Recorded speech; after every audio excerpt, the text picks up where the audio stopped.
Uma respeitada professora aposentada de 68 anos foi excluída por 3 anos consecutivos da ceia de Natal da família, sempre com desculpas vazias sobre falta de espaço. O que eles não esperavam era que esta mulher determinada transformaria sua dor na vingança mais doce e brilhante já vista. Segredos familiares vieram à tona, alianças foram formadas e o Natal mudou para sempre de uma forma que ninguém poderia prever. Uma história de resiliência, estratégia e redenção familiar. Prepare-se, porque essa história irá tocar seu coração e mostrar que nunca é tarde para defender sua dignidade. Se inscreva no canal, deixe seu gostei nesse vídeo e comente de onde você está assistindo. Minha xícara de porcelana tremeu ligeiramente quando descobri a foto. Era uma segunda-feira gelada de dezembro e eu estava tomando meu chá da tarde, como sempre faço às 3 horas, quando a notificação apareceu no meu celular. Helena, minha sobrinha, havia postado uma imagem da mesa de Natal da família, uma mesa farta, decorada com toalha bordada, que eu mesma havia presente anos atrás, cercada por todos os rostos familiares. Todos, menos o meu. Natal perfeito com a família, dizia a legenda, seguida de corações vermelhos e árvores de Natal digitais. Fechei os olhos, respirei fundo e senti o aroma de canela do biscoito que havia preparado apenas para mim esfriando no prato. Era o 3º ano consecutivo que isso acontecia. 3º ano que eu descobria pelos outros, vizinhos, conhecidos do mercado, fotografias nas redes sociais, que a família havia se reunido sem mim.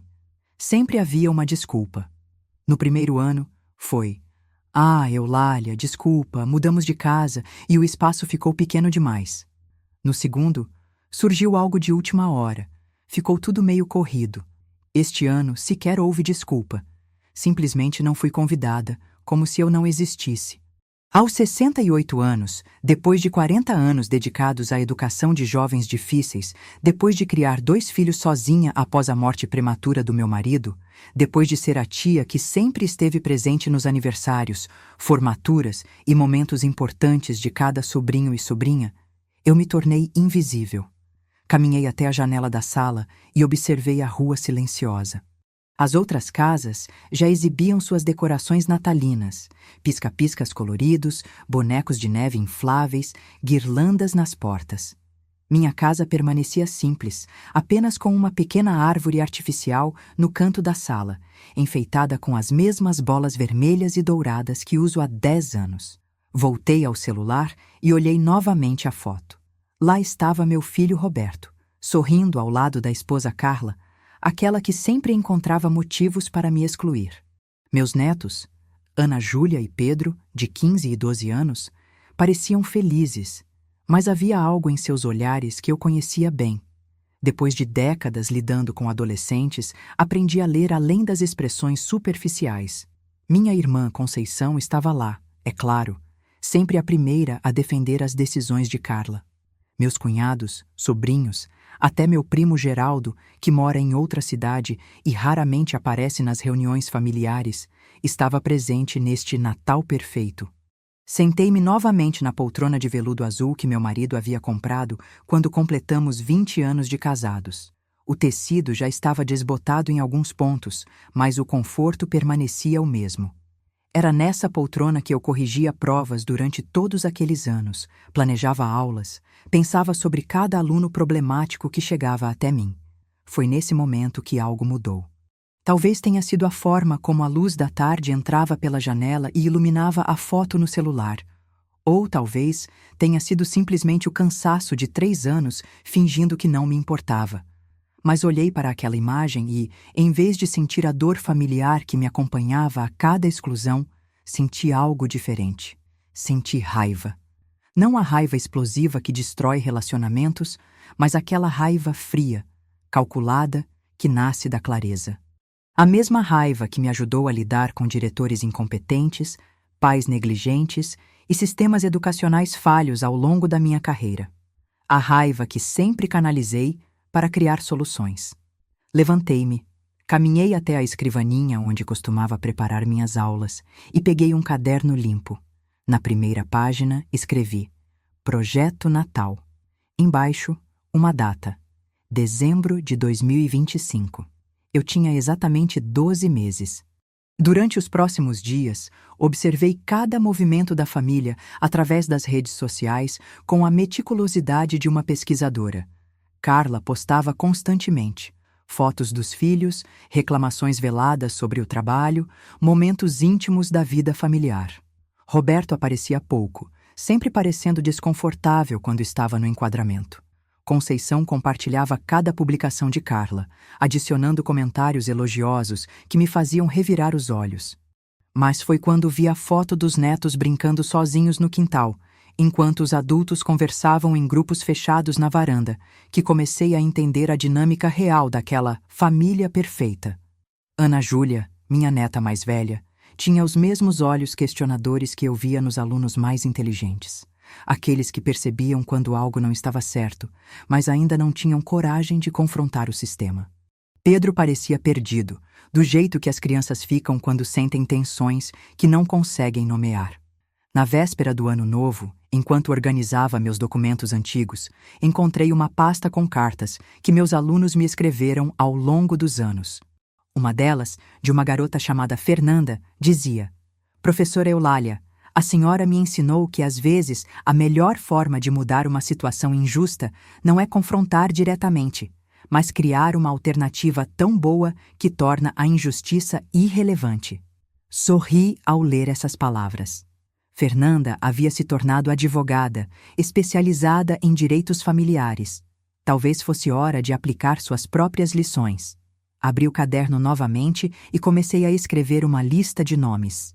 Todos os familiares que conhecia, incluindo aqueles que raramente apareciam nas reuniões oficiais.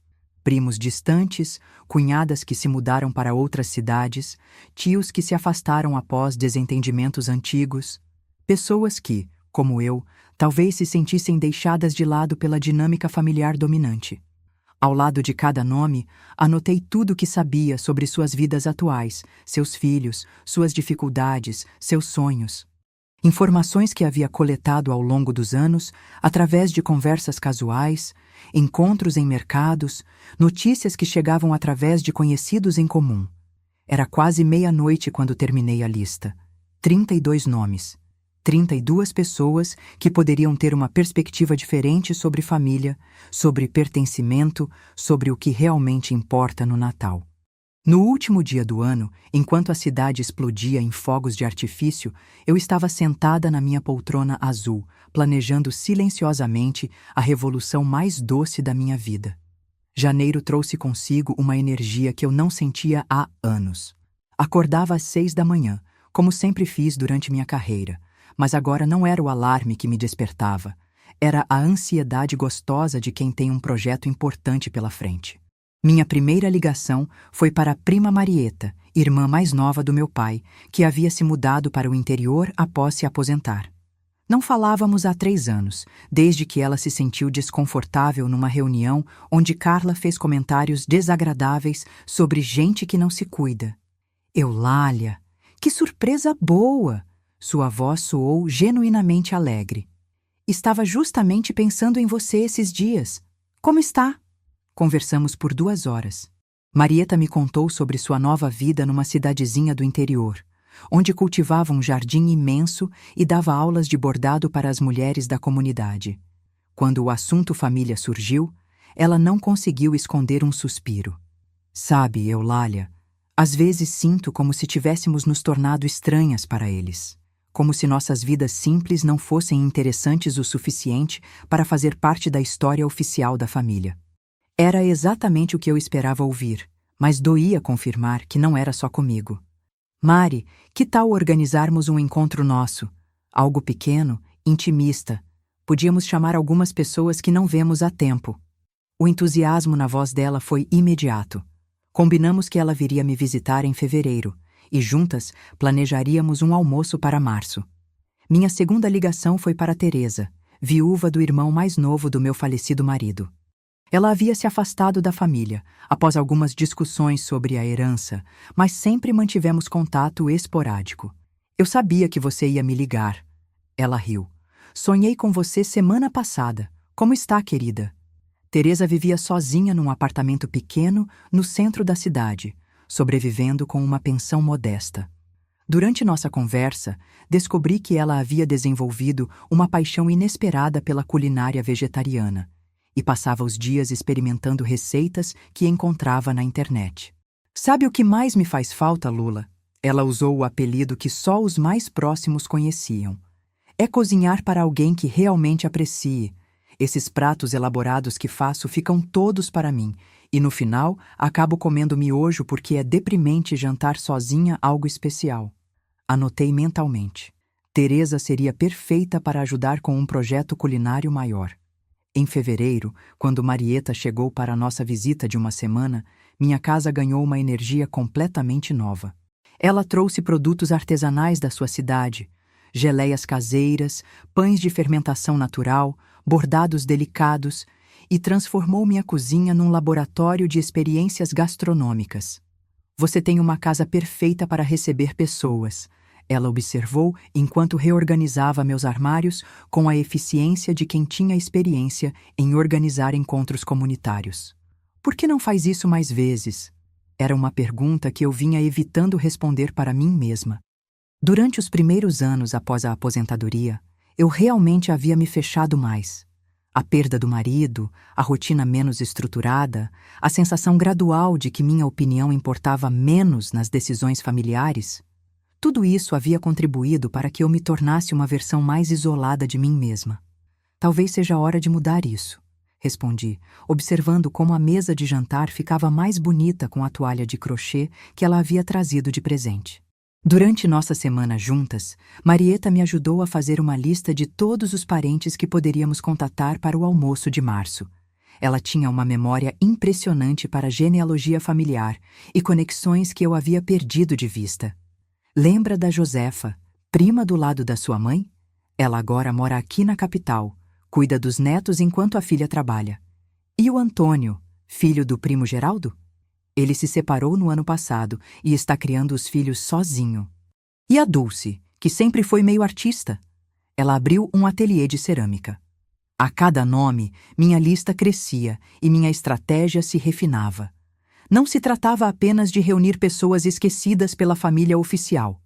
Era sobre criar uma rede de apoio genuína entre pessoas que haviam sido marginalizadas pelos mesmos padrões que me excluíram. No final de fevereiro, comecei a fazer as ligações para o almoço. A resposta foi surpreendentemente entusiástica.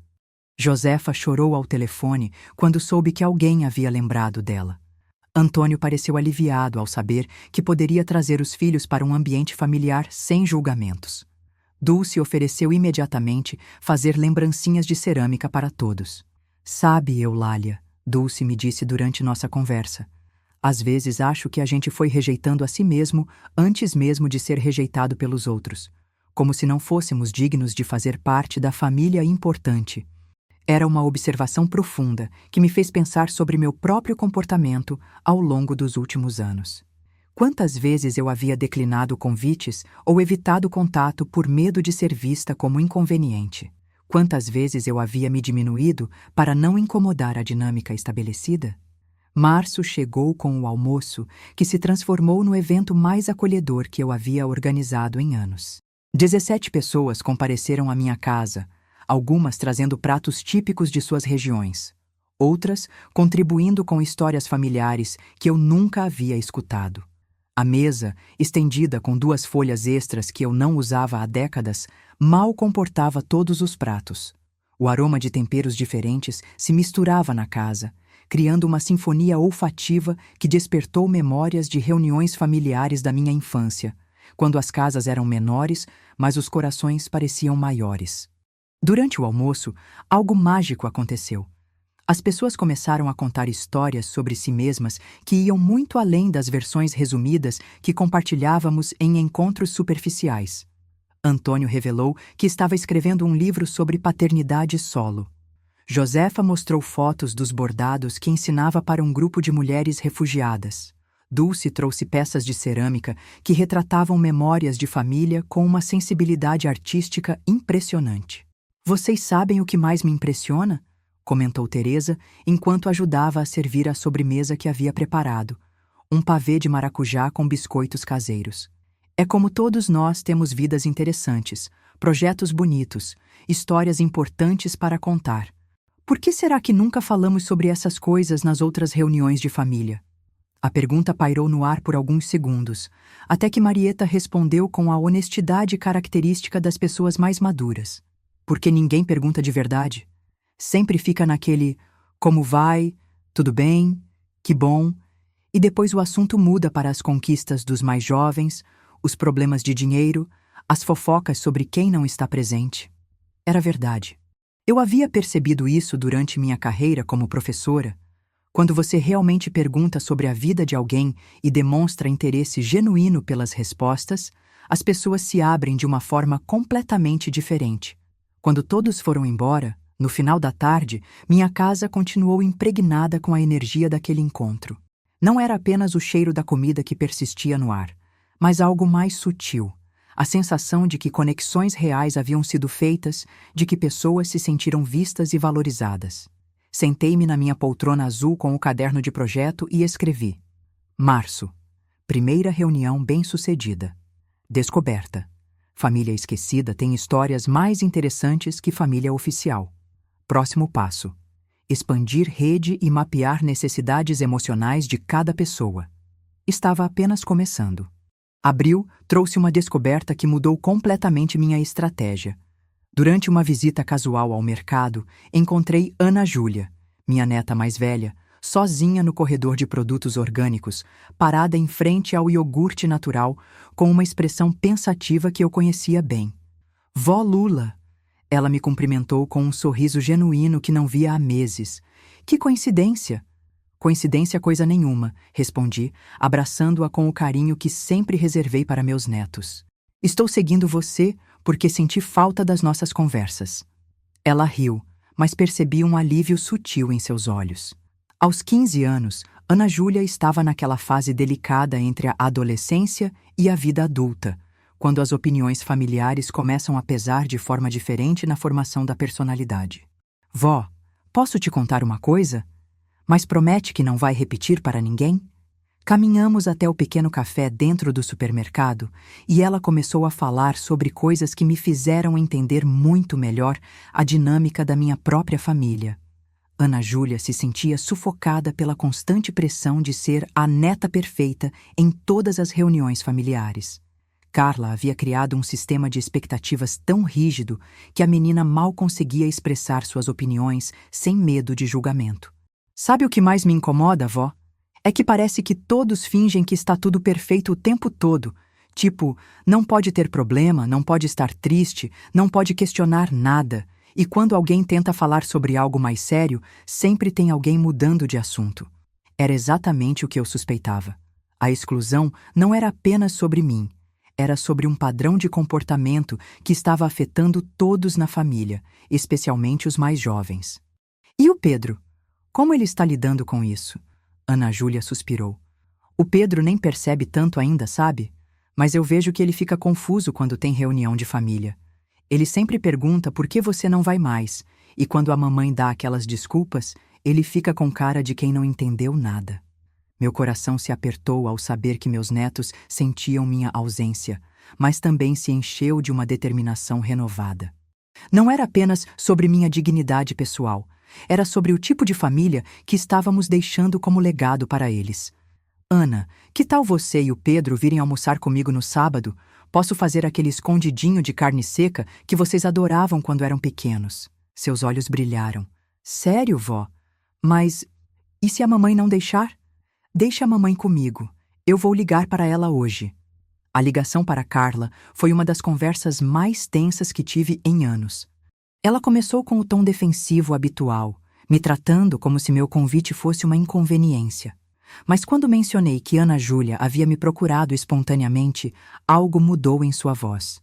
Ela estava no mercado sozinha? Perguntou. E pela primeira vez percebi uma rachadura na armadura de mãe, sempre no controle. Carla, posso fazer uma pergunta honesta? Quando foi a última vez que você sentou para conversar de verdade com a Ana Júlia? Sobre o que ela pensa, o que a preocupa, quais são os sonhos dela? Houve um silêncio longo do outro lado da linha. Eulália, Você não sabe como é difícil criar adolescente hoje em dia.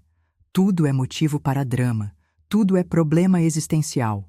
A gente tenta manter as coisas leves, positivas. Carla, interrompi suavemente, usando o tom que aplicava com pais resistentes durante reuniões escolares. Às vezes, leve e positivo pode significar superficial e desconectado. Os adolescentes precisam sentir que suas emoções são válidas, mesmo quando são complicadas.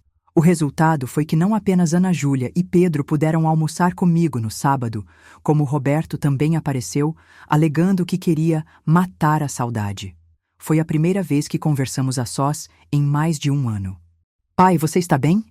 Ana Júlia perguntou durante o almoço, notando que Roberto parecia mais relaxado na minha casa do que ela estava acostumada a vê-lo. Sabe, filha, eu esqueci como é gostoso almoçar sem pressa, sem a televisão ligada, sem ninguém reclamando de nada. Sua avó sempre fez isso bem. Criar um ambiente onde a gente pode simplesmente ser. Era uma confissão que Roberto nunca faria em casa, e percebi que meu filho também estava sofrendo com a dinâmica familiar que havia se estabelecido. Durante os últimos anos, ele havia se tornado uma versão diminuída de si mesmo, sempre caminhando sobre ovos para evitar conflitos com a esposa. Maio passou com essa nova rotina de almoços com os netos, sempre incluindo Roberto quando possível. Gradualmente, eles começaram a me contar sobre suas vidas reais, não as versões editadas que apresentavam nas reuniões oficiais, mas suas preocupações genuínas, seus sonhos, suas frustrações. Pedro, aos 12 anos, revelou que sonhava em aprender a tocar violão, mas havia desistido porque papai disse que não temos tempo para mais uma atividade. Ana Júlia confessou que queria estudar psicologia, mas temia a reação da família porque todo mundo espera que eu faça algo mais prático. Vocês sabem, disse para eles durante um dos nossos almoços de maio, que existe uma diferença entre apoiar vocês e controlar vocês. Né? Apoiar significa estar presente quando vocês precisam, oferecer conselhos quando pedem e respeitar suas escolhas mesmo quando não são as que nós faríamos. Controlar é decidir por vocês como devem viver. Roberto quase engasgou com o suco quando ouviu isso.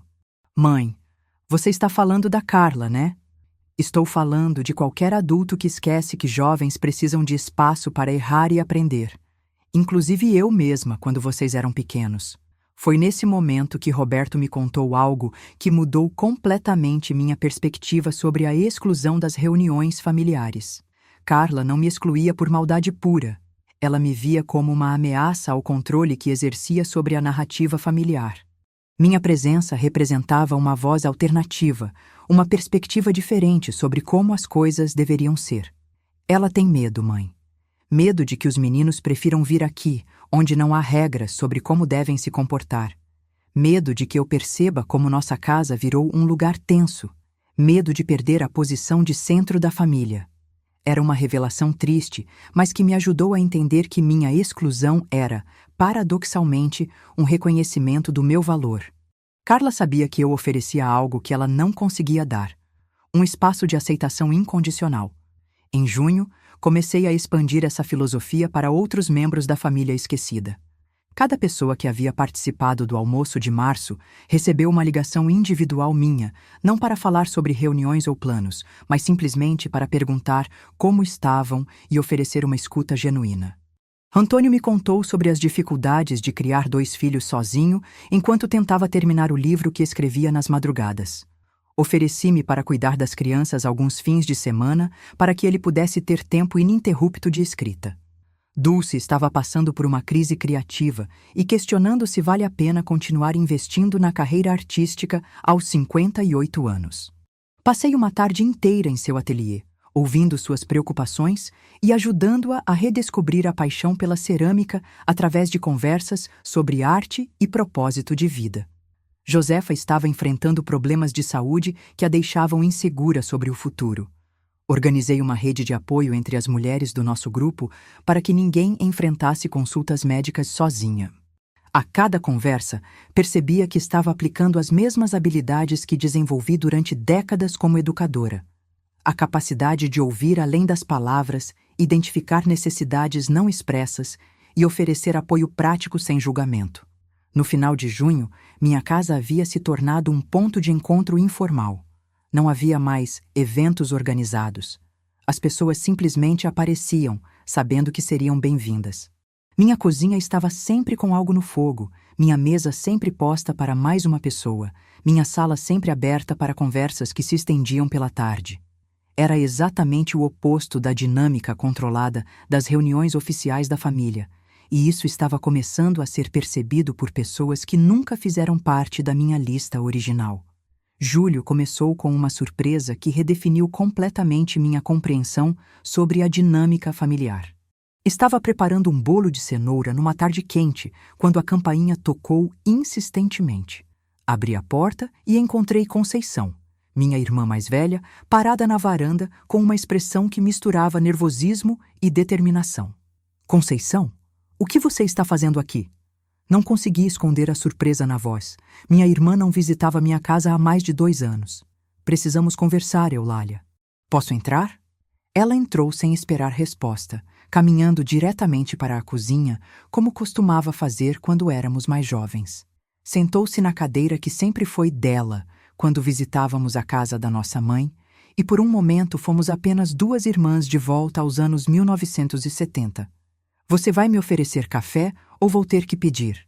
Preparei café em silêncio, observando como Conceição evitava meu olhar. Aos 72 anos, minha irmã sempre foi a mais diplomática da família, aquela que evitava conflitos e mantinha a paz a qualquer custo. Sua presença na minha cozinha, sem convite prévio, significava que algo importante havia mudado. Carla não sabe que estou aqui. Ela começou assim que servir o café. Aliás, ninguém sabe. Sentei-me à sua frente, aguardando. 40 anos lidando com adolescentes me ensinaram que às vezes o silêncio é a melhor ferramenta para que as pessoas organizem seus pensamentos. Lula, ela usou meu apelido de infância pela primeira vez em anos. Eu preciso pedir desculpas e preciso te contar algumas coisas que você deveria saber há muito tempo. Durante a hora seguinte, Conceição me revelou segredos familiares que mudaram completamente minha perspectiva sobre os últimos 3 anos.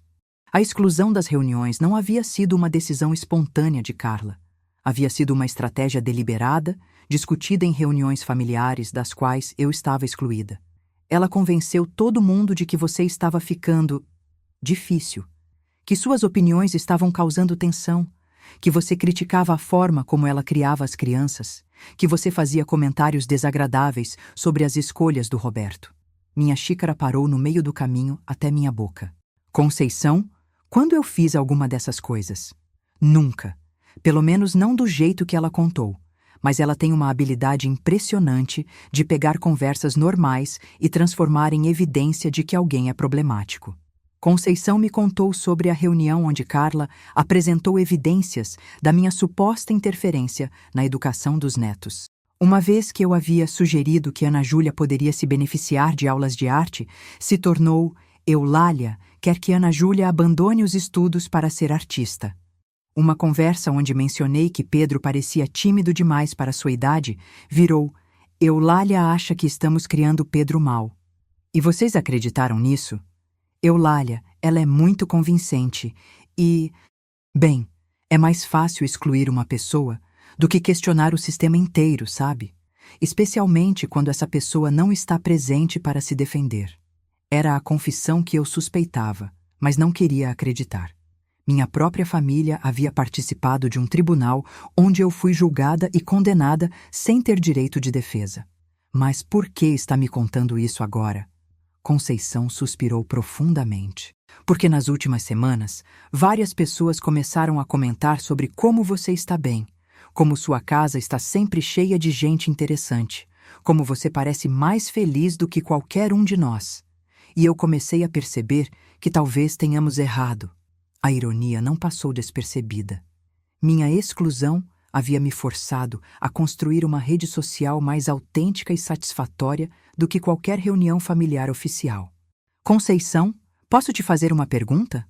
Você é feliz nas reuniões da família? Ela ficou em silêncio por um longo tempo, mexendo o café que já estava frio. Não, há anos que não sou. É sempre a mesma coisa. Todo mundo fingindo que está tudo perfeito, evitando qualquer assunto que possa gerar discussão real, falando sobre coisas superficiais. E a Carla? Ela parou, como se estivesse lutando com as palavras. A Carla o quê? A Carla está transformando essas reuniões numa performance onde ela é sempre a estrela. Os problemas dela são sempre os mais importantes, as opiniões dela sempre prevalecem, os filhos dela são sempre os mais inteligentes. E todos nós vamos lá e fingimos que concordamos, porque é mais fácil do que confrontar. Era exatamente o que eu havia observado antes de ser excluída, mas nunca tive coragem de verbalizar. E o Roberto? Como ele está lidando com isso? Roberto está infeliz, Lula. Qualquer pessoa com olhos consegue ver. Ele mal fala nas reuniões, sempre parece desconfortável e nos últimos meses está visivelmente emagrecido. Mas quando perguntamos se está tudo bem, Carla responde por ele que está tudo ótimo. Essa informação me preocupou profundamente. Durante nossos almoços recentes, Roberto havia parecido mais relaxado, mas agora eu entendia que esse alívio era justamente por estar longe do ambiente controlador que sua casa havia se tornado. Conceição, existe mais alguém na família que pensa como você? Mais do que você imagina. A Marieta sempre questionou essa situação, mas mora longe e não quer se envolver em conflitos. O primo Geraldo comentou comigo mês passado que sente falta das conversas que vocês tinham. Até a Helena, que sempre defende a Carla publicamente, me confessou que acha as reuniões estranhas agora. Helena era minha sobrinha mais nova, filha da Conceição. Se até ela estava questionando a dinâmica familiar, significava que as rachaduras eram mais profundas do que eu imaginava. E o que você acha que eu deveria fazer com essas informações? Conceição me olhou diretamente nos olhos pela primeira vez desde que chegou. Honestly, acho que você deveria continuar fazendo exatamente o que está fazendo, criando um espaço onde as pessoas podem ser genuínas. Às vezes, a melhor forma de mostrar que algo está errado é oferecendo uma alternativa melhor. Depois que Conceição foi embora, passei o resto da tarde processando tudo o que havia descoberto. A revelação mais perturbadora não era sobre a conspiração contra mim, mas sobre como toda a família estava sofrendo com uma dinâmica tóxica que ninguém tinha coragem de confrontar diretamente. Naquela noite, liguei para Roberto. Filho, posso te perguntar uma coisa muito direta? Você está feliz? Houve um silêncio longo, e quando ele finalmente respondeu, sua voz estava embargada. Mãe, eu não sei nem mais o que significa ser feliz. Parece que estou sempre tentando evitar que alguém fique chateado, sempre calculando o que posso ou não posso dizer, sempre fingindo que está tudo bem quando não está. Roberto, você já pensou em procurar ajuda? Terapia? Aconselhamento? Qualquer coisa? A Carla acha que terapia é coisa de gente fraca, que famílias de verdade resolvem os problemas entre elas. Era uma resposta que me deixou profundamente preocupada. Durante minha carreira, havia visto muitas famílias destruídas por essa mentalidade de resolver tudo internamente, quando, na verdade, os problemas apenas se acumulavam sob a superfície. Agosto começou com uma série de coincidências que pareciam orquestradas pelo destino. Ana Júlia apareceu na minha casa numa tarde chuvosa, visivelmente perturbada. Vó, meus pais brigaram feio ontem à noite. O papai disse que queria sair de casa por uns dias para pensar, e a mamãe gritou que se ele saísse, não precisava voltar. Meu coração se apertou. E como você está lidando com isso, minha querida? Estou confusa, vó. Em casa, todo mundo sempre fala como nossa família é perfeita, como temos sorte de ser unidos. Mas, se somos tão unidos assim, por que eu sinto como se estivesse pisando em ovos o tempo todo? Era a pergunta que eu havia me feito durante anos, mas vindas da boca de uma adolescente de 15 anos, soaram ainda mais devastadoras. Ana, você se lembra de como era quando você era pequena e vinha aqui com frequência? Ela sorriu pela primeira vez desde que chegou. Lembro. Lembro que eu podia falar sobre qualquer coisa, que você nunca me julgava, que aqui eu podia até chorar se precisasse. Em casa, chorar é drama desnecessário. E você gostaria que sua casa fosse mais como aqui? Vó, Eu gostaria que toda a família fosse mais como aqui. Que a gente pudesse conversar sobre coisas de verdade, que não precisasse fingir que está tudo perfeito o tempo todo. Foi nesse momento que tomei uma decisão que mudaria tudo. Se minha exclusão havia criado um espaço mais saudável para os membros da família que realmente precisavam de apoio, então talvez fosse hora de expandir esse espaço oficialmente. Ana, que tal convidarmos algumas pessoas para um jantar aqui no mês que vem? Nada formal. Só um encontro onde todo mundo pode ser autêntico. Posso convidar o papai? Claro. E o Pedro também. Na verdade, pode convidar qualquer pessoa da família que você sente que precisa de um espaço mais acolhedor. Ana Júlia me abraçou com uma força que não sentia há anos. Vó, obrigada por existir. Obrigada por me fazer sentir que não estou ficando louca. Durante as semanas seguintes, a ideia do jantar da família autêntica foi ganhando forma. Ana Júlia se tornou minha cúmplice involuntária, mencionando casualmente para diferentes familiares que a casa da vovó estava sempre cheia de conversas interessantes e comida gostosa. Pedro começou a perguntar em casa por que não podia visitar a avó com mais frequência. Roberto passou a usar nossos almoços como uma válvula de escape emocional, chegando cada vez mais cedo e saindo cada vez mais tarde. Até Helena ligou perguntando se poderia passar uma tarde comigo para colocar a conversa em dia. Em setembro, realizamos nosso primeiro jantar oficial da família alternativa. Compareceram Roberto com os filhos, Conceição, Helena, Marieta, que veio especialmente da sua cidade, Teresa, Antônio com seus filhos, Dulce e mais alguns primos que foram chegando ao longo da noite. A diferença em relação às reuniões oficiais foi gritante. As pessoas se abraçaram ao chegar. Abraços reais, demorados, carinhosos. As crianças brincaram livremente sem serem constantemente repreendidas para se comportarem. Os adultos conversaram sobre suas vidas reais. Trabalho, preocupações, sonhos, frustrações, sem medo de julgamento. Roberto parecia uma pessoa diferente. Riu mais naquela noite do que eu havia visto em anos. Brincou com as crianças, participou das conversas sem parecer que estava calculando cada palavra. Tio Roberto, Dulce comentou em certo momento. Você deveria sorrir assim mais vezes. Fica parecendo com o Roberto que a gente conhecia quando éramos jovens. É engraçado, ele respondeu. Às vezes eu esquecia que podia ser eu mesmo sem pedir desculpas. Quando todos foram embora, por volta da meia-noite, minha casa estava bagunçada, mas meu coração estava pleno. Havia pratos sujos espalhados pela cozinha, restos de bolo na mesa de jantar, almofadas jogadas no chão da sala onde as crianças haviam brincado. Mas também havia algo mais. Na geladeira, grudados com ímãs de souvenir, estavam pequenos papéis com mensagens que os netos haviam deixado. Ana Júlia escrevera: Vó, obrigada por me mostrar como família deveria ser. Pedro havia desenhado nossa casa cercada de corações e escrito: Aqui eu sou feliz. Sentei-me na poltrona azul com meu caderno de projeto e escrevi: Setembro. Primeira reunião oficial da família alternativa. Resultado: todos os participantes demonstraram versões mais autênticas de si mesmos. Descoberta importante. Não se trata de competir com a família oficial, mas de oferecer uma alternativa mais saudável para quem precisa. Era hora de começar a planejar algo maior. Outubro chegou com uma energia de mudança que podia ser sentida até mesmo no clima. As manhãs estavam mais frescas, as tardes mais longas, e eu acordava todos os dias com a sensação de que algo importante estava prestes a acontecer. A confirmação veio numa ligação inesperada de Helena. Tia Lula, preciso te contar uma coisa. A mamãe não sabe que estou ligando. Helena havia decidido que não participaria mais das reuniões oficiais da família enquanto eu estivesse excluída. Não era apenas solidariedade, era um reconhecimento de que as reuniões haviam se tornado eventos tóxicos que ninguém realmente aproveitava. Tia, você já parou para pensar quantas pessoas da nossa família não aparecem mais nessas reuniões? E quantas das que aparecem ficam contando os minutos para ir embora?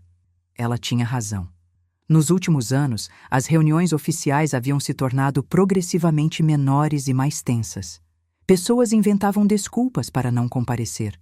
Chegavam atrasadas, saíam cedo. O que antes era um encontro de 20 ou 30 pessoas havia se reduzido a um núcleo duro de menos de 10. Helena, posso te fazer uma pergunta maluca? Se eu organizasse uma ceia de Natal alternativa, quantas pessoas você acha que viriam? Tia, ela riu. Acho que você ficaria surpresa. Mas tem coragem de descobrir? Naquela mesma noite, comecei a fazer uma lista mental de todas as pessoas que poderiam estar interessadas numa celebração natalina diferente. A lista crescia conforme eu considerava, não apenas os familiares esquecidos, mas também amigos próximos, vizinhos queridos, ex-colegas de trabalho que haviam se tornado família de coração. A primeira pessoa que liguei foi Marieta. Mari, que tal organizarmos o Natal dos nossos sonhos este ano? Quer dizer, um Natal onde a gente pode comer à vontade sem ninguém comentando sobre dieta? Onde as crianças podem brincar sem ser constantemente repreendidas? Onde os adultos podem conversar sobre coisas interessantes? Exatamente isso. Eulália, eu venho da minha cidade só para isso. E trago pelo menos 6 pessoas comigo. A segunda ligação foi para Antônio. Antônio, como você se sentiria sobre passar o Natal num lugar onde seus filhos fossem celebrados exatamente como são, sem pressão para se comportarem como adultos em miniatura? Houve uma pausa, e quando ele respondeu, sua voz estava emocionada. Eulália, meus filhos perguntam todo dia quando vão voltar na sua casa. Seria o melhor presente de Natal que eu poderia dar para eles. Cada ligação confirmava o que eu já suspeitava. Havia uma fome coletiva por conexão autêntica, por um espaço onde as pessoas pudessem ser genuínas, sem medo de julgamento. Em 2 semanas, minha lista de confirmados ultrapassou 40 pessoas. A primeira grande surpresa veio quando Roberto apareceu na minha casa numa manhã de sábado com uma expressão determinada que não via há anos. Mãe, preciso te contar uma decisão que tomei. Ele havia decidido que passaria o Natal comigo, com os filhos. Não era apenas uma escolha social, era uma declaração de independência emocional. E a Carla? A Carla pode organizar a reunião dela. Eu vou estar onde meus filhos são felizes, onde eu posso ser eu mesmo, onde família significa apoio em vez de performance. Era a primeira vez que Roberto tomava uma posição firme em relação à dinâmica familiar em anos. Quando Ana Júlia e Pedro souberam da decisão, a reação foi imediata e entusiástica. Sério, pai? A gente vai passar o Natal na casa da vovó? Com comida de verdade e conversa de verdade? Ana Júlia perguntou com um brilho nos olhos que não via desde que ela era criança. A segunda grande surpresa foi descobrir que várias pessoas estavam dispostas a viajar longas distâncias para participar da nossa celebração. Primos de outros estados, amigos que haviam se mudado, até alguns ex-alunos meus que souberam do evento através de redes sociais, foram pedindo para participar. Professora Eulália, me escreveu Fernanda, a ex-aluna que havia se tornado advogada. A senhora sempre falou sobre a importância de criar espaços seguros para as pessoas crescerem. Posso trazer minha família para conhecer esse espaço que a senhora criou? Novembro se transformou no mês mais movimentado que tive em anos. Minha casa precisava ser reorganizada para receber tantas pessoas. Vizinhos ofereceram seus quintais para estender o espaço. A dona do mercado da esquina me procurou oferecendo desconto nas compras porque era bonito ver tanta gente se reunindo por amor e não por obrigação. Teresa se tornou minha parceira oficial de culinária, desenvolvendo um menu que honrasse as tradições familiares, mas também incluísse pratos que representassem todas as pessoas que estariam presentes. Dulce criou uma linha especial de cerâmicas natalinas para que cada pessoa levasse uma lembrança única para casa. O aspecto mais emocionante foi ver como as pessoas começaram a se oferecer para ajudar. Antônio se encarregou da decoração, criando um ambiente que misturava elementos tradicionais com toques artísticos únicos. Helena organizou um coral improvisado com as crianças para cantarmos músicas natalinas. Marieta coordenou a logística de hospedagem para quem viria de fora. A terceira grande surpresa veio uma semana antes do Natal, quando Conceição apareceu na minha casa visivelmente nervosa. Lula, posso participar da sua ceia? Oficialmente? Conceição, você sempre foi bem-vinda. Não, você não entendeu. Quero dizer oficialmente. Não vou mais na reunião da Carla. Cansei de fingir que aquilo é família de verdade. Era o momento que eu havia esperado sem saber que estava esperando. Minha irmã mais velha, que sempre prezou pela diplomacia e evitou conflitos, estava fazendo uma escolha clara. E como está sendo a reação? Carla está furiosa. Disse que estou traindo a família e que nunca imaginava que você fosse capaz disso. Mas sabe o que mais me impressiona? É que ela não conseguiu nomear nenhuma razão específica pela qual eu deveria preferir ficar numa reunião onde me sinto desconfortável, em vez de ir numa onde me sinto acolhida. Conceição me contou que outras pessoas também estavam tomando decisões similares. Geraldo cancelou a viagem que faria especialmente para a reunião oficial quando soube que poderia passar o Natal numa família de verdade. Até alguns genros e noras, que sempre participaram das reuniões por obrigação social, discretamente perguntaram se poderiam se juntar a nós. Conceição, tem certeza de que está preparada para as consequências? Porque depois dessa decisão, provavelmente não tem mais volta. Ela me olhou com uma serenidade que não via nela há décadas. Lula, tenho 72 anos. Quantos natais você acha que me restam?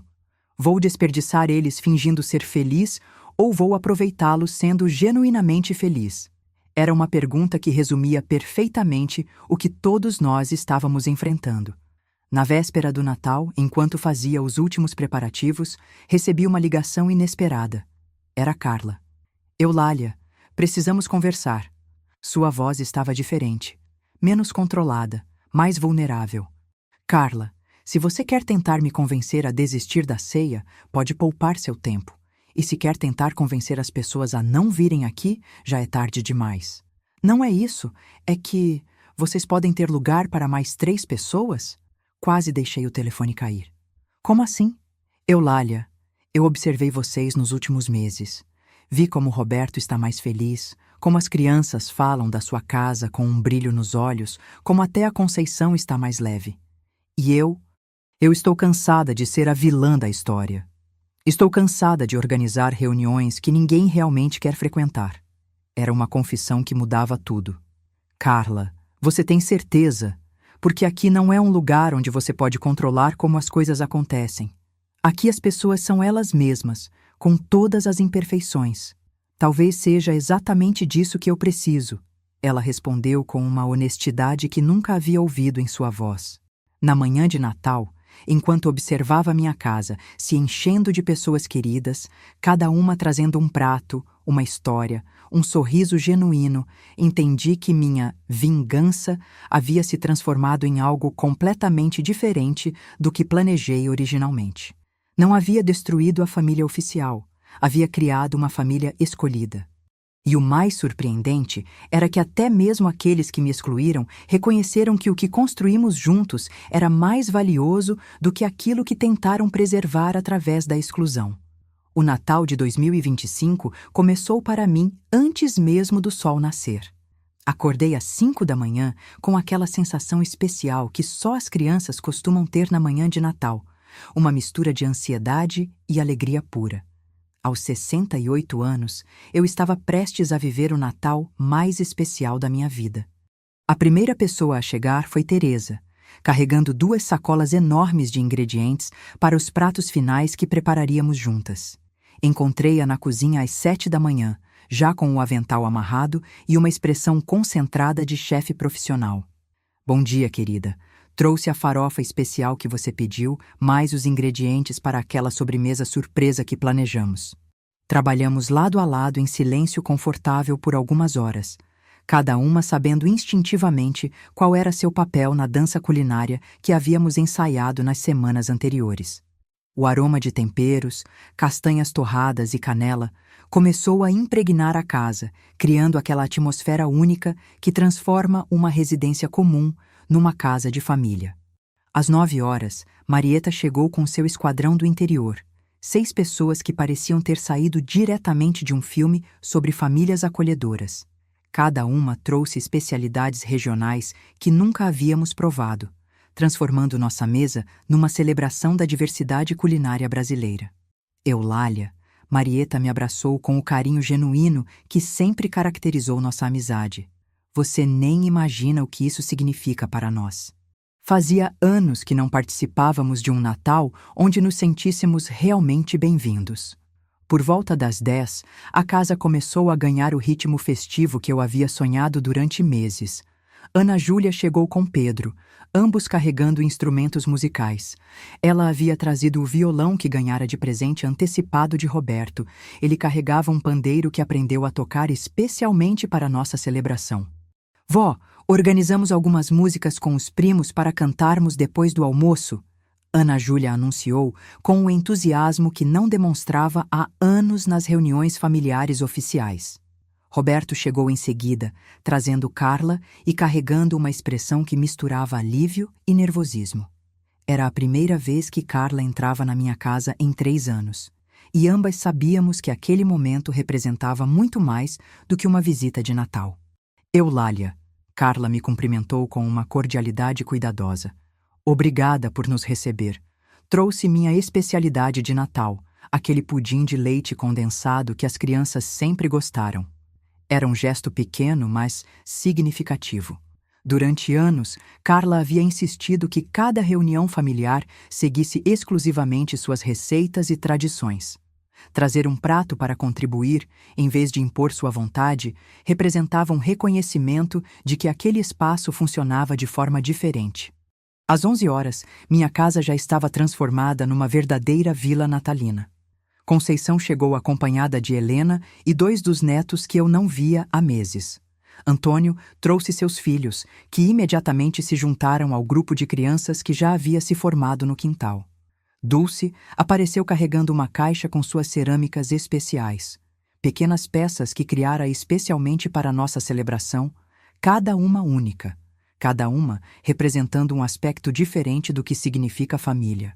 O que mais me impressionou foi observar como as pessoas interagiam de forma completamente natural. Não havia hierarquias artificiais, não havia conversas forçadas sobre assuntos apropriados. Vi Carla conversando animadamente com Teresa sobre técnicas culinárias, enquanto Roberto ajudava Antônio a organizar as brincadeiras das crianças. Ana Júlia estava ensinando os primos mais novos a tocar algumas músicas básicas no violão, criando uma oficina musical improvisada na varanda. Ao meio-dia, quando todos os convidados haviam chegado, fiz uma contagem rápida. 52 pessoas. Minha casa de 3 quartos havia se expandido magicamente através da colaboração dos vizinhos, que ofereceram seus quintais e varandas, criando um complexo festivo que ocupava quase todo o quarteirão.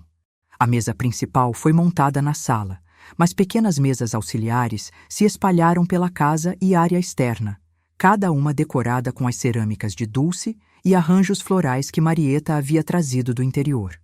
Não parecia uma festa organizada por uma pessoa. Parecia uma celebração comunitária onde cada família havia contribuído com o que tinha de melhor. O momento mais emocionante foi quando nos reunimos para o brinde antes do almoço. Roberto se levantou, segurando uma taça de suco de uva, e pediu atenção de todos. Eu gostaria de fazer um brinde. Sua voz estava ligeiramente embargada. Não apenas a minha mãe, que organizou esta celebração maravilhosa, mas a todos nós, por termos a coragem de redefinir o que significa família. Ele olhou diretamente para mim antes de continuar. Mãe, durante anos você foi excluída das nossas reuniões por razões que hoje reconhecemos como injustas e mesquinhas. Mas em vez de guardar mágoa ou desistir de nós, você criou algo infinitamente melhor. Você nos mostrou que família de verdade não é sobre obrigação ou controle. É sobre escolher estar presente na vida uns dos outros. É sobre criar espaços onde todos podem ser autênticos. As crianças talvez não tenham compreendido completamente o peso emocional daquelas palavras, mas os adultos presentes entenderam perfeitamente. Vi lágrimas nos olhos de várias pessoas, incluindo Carla, que pela primeira vez parecia genuinamente tocada por algo que não dizia respeito diretamente a ela.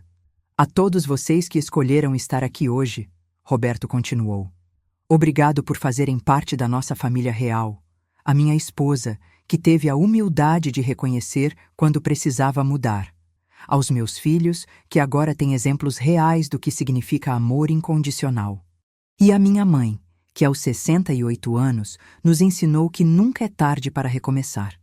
O almoço se estendeu por 4 horas, não porque a comida demorasse para ser servida, mas porque ninguém queria que aquele momento terminasse.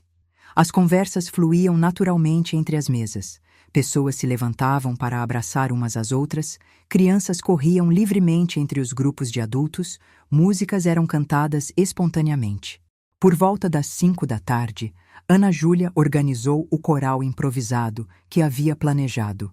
16 pessoas, entre crianças e adultos, se posicionaram na sala principal e começaram a cantar uma mistura de músicas natalinas tradicionais com algumas composições que eles próprios haviam criado. A surpresa maior foi quando Pedro, meu neto mais tímido, pegou o violão da irmã e começou a tocar uma música que ele havia composto sobre a casa da vovó onde todo mundo é feliz. A melodia era simples, as palavras eram ingênuas, mas a emoção era tão genuína que não houve um olho seco na casa. Na casa da vovó, todo mundo pode sorrir. Na casa da vovó, ninguém precisa fingir. Aqui a gente fala sobre o que é verdade. Aqui a gente cresce com felicidade. Ele cantou com sua voz ainda infantil, mas com uma maturidade emocional que me surpreendeu. Quando o sol começou a se pôr, as pessoas se organizaram naturalmente para ajudar na limpeza. Era impressionante observar como 52 pessoas conseguiam trabalhar em harmonia, cada uma encontrando uma forma de contribuir. Pratos foram lavados, mesas foram desmontadas, sobras foram distribuídas entre todos para que ninguém voltasse para casa de mãos vazias. Por volta das 9 da noite, quando as últimas pessoas estavam se despedindo, Carla se aproximou de mim na cozinha. Estávamos sozinhas pela primeira vez em anos. Eulália, preciso te pedir desculpas.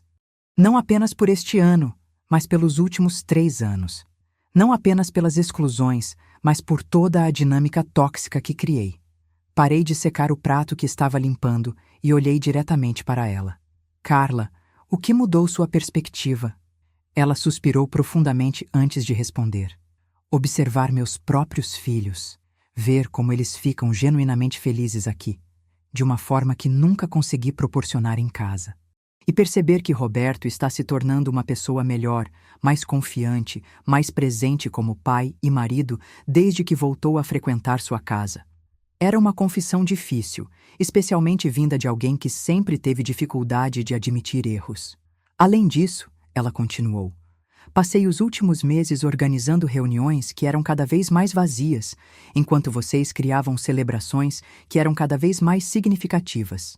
Em algum momento, fica impossível ignorar qual das duas dinâmicas realmente funciona. Terminamos de limpar a cozinha em silêncio confortável. Quando tudo estava organizado, caminhamos juntas até a varanda, onde Roberto estava conversando com alguns dos últimos convidados. Eulália, Carla disse enquanto observávamos nossos filhos brincando no quintal com total liberdade. Você acha que é possível aplicarmos isso que aprendemos aqui nas nossas reuniões futuras? Transformar nossa dinâmica familiar numa versão maior disso que vocês criaram? Era a pergunta que eu havia esperado ouvir, mas que não sabia como responder até aquele momento. Carla, acho que não se trata de transformar reuniões antigas. Acho que se trata de criarmos tradições completamente novas, baseadas no que aprendemos sobre o que realmente funciona. Quando todos finalmente foram embora, por volta da meia-noite, sentei-me na minha poltrona azul com uma xícara de chá e o caderno de projeto que havia começado 1 ano antes. Na última página, escrevi: Dezembro de 2025. Natal da família escolhida. 52 pessoas. Resultado: redefinimos completamente o conceito de reunião familiar. Descoberta final. A exclusão me forçou a criar algo muito melhor do que o que perdi. A vingança mais doce não foi destruir a dinâmica antiga, mas torná-la irrelevante através da criação de uma alternativa infinitamente superior. Fechei o caderno e olhei ao redor da minha sala. Havia migalhas de bolo no sofá, marcas de copo na mesa de centro, almofadas espalhadas pelo chão onde as crianças haviam brincado. Era a bagunça mais bonita que eu já havia visto. Minha casa não era mais apenas minha casa. Havia se tornado o coração de uma família expandida, escolhida, baseada em amor genuíno em vez de obrigações sociais. Aos 68 anos, eu havia aprendido que, às vezes, as melhores vinganças são aquelas que acabam beneficiando até mesmo quem nos fez mal. Do lado de fora, os vizinhos ainda comentavam sobre a festa mais bonita do bairro. Do lado de dentro, eu finalmente entendia que havia transformado minha maior dor na minha maior realização. A família oficial ainda existia, mas agora tínhamos uma alternativa muito mais atraente. E a escolha de onde cada pessoa preferia estar se tornara bastante óbvia.